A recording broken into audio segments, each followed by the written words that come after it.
tugenda kuba tugenda bitundu ebyemukono eyo. Omusasi waffe Eric Iga alinayo emboozi ekwata kasasiro wadde abantu mu bitundu ebyo ekibaleetedde okutya nti oba oli abayinza okufuna endwadde eziva ku buligo. Eric Iga ani avunaanyizibwa ku kasasiro yali mu kitundu w'oli era lwaki tagibwawo? Abantu mu kitundu ekyo bagamba ki? Tuviire ku ntono lutumalireyo bannaffe abatulaba bakulindiridde. 18 gwali mwezi ogwa January omwaka 2012 munisipaali ey'Emukono yateeka endagaano ku companies 2 eziyola kasasiro mu kibuga Mukono. Bano bannamukono basanyuka nga bamanyi bafunye ku buweerero kubanga bali bamanyi nti ekizibu kya kasasiro kigenda kukendeera mu kibuga Mukono. Naye ate munnange gye bigweredde ate ng'ebintu biri bulala.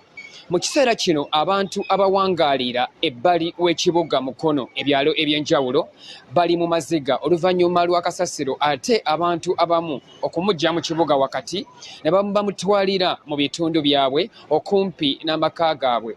Ebyalo ebimu ebiri mu kukaaba mu kiseera kino kwe kuli ekyalo kye bayita Butebe ekyesangibwa mu Mukono Central Division mu Mukono Municipality, nga kino katono nnyo okuva mu kibuga Mukono.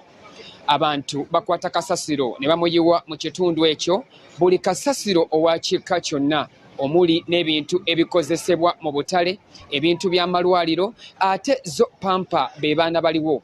Bano abantu abawangalira mu kitundu kino bagamba boolekedde okufuna ebirwadde ebiva ku bukyafu saako n'enswera eziŋŋoŋŋa ku kasasiroko ze bagamba nti zivaako ne zigenda ku byokulya byabwe saako n'okgenda mmere. Bano basabye bekikwatako okuvaayo babataase. Mukono Central Division yevunaanyizibwa ku kuyoola kasasiro ono, naye nabo bagamba badde temuna kukitegeerako nti waliwo kasasiro ayiwa mu kitundu ekyo.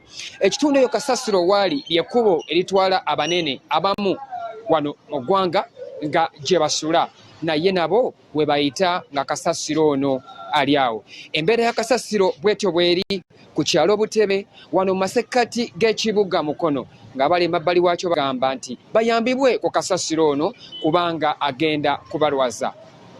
Embeera bwetyo bweri. Justin Birungi Kayembe kankudiza omuzindalo ogende mu maaso n'amawulire.